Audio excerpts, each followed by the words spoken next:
মুসলিম নাসরিনের মতো ইসলামের সম্মুখে আবার আঙ্গুল তুলছ, এটার জবাব তোমাদেরকে জাতির সামনে দিতে হবে। আর এই নারী নীতির প্রস্তাবনা তো পাশ করার প্রশ্নই আসে না, কিন্তু প্রস্তাব দেয়াতে তাদেরকে তাওবা করা উচিত। এই জঘন্য নীতি পাশ আমরা থাকতে কিভাবে বাংলাদেশে হবে? ফ্যাসিস্ট আওয়ামী লীগ সরকারও তো এই জাতীয় চিন্তা করতে পারে নাই।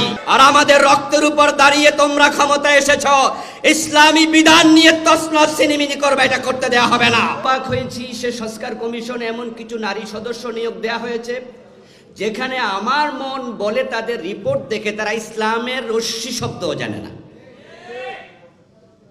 তাদের রিপোর্টে তারা জঘন্য কিছু কথা লিখেছে, যা দেখার পরে আমার মনে হয়েছে কমিশনের প্রতিটা সদস্যকে তাওবা করে নতুন করে ঈমান আনা উচিত।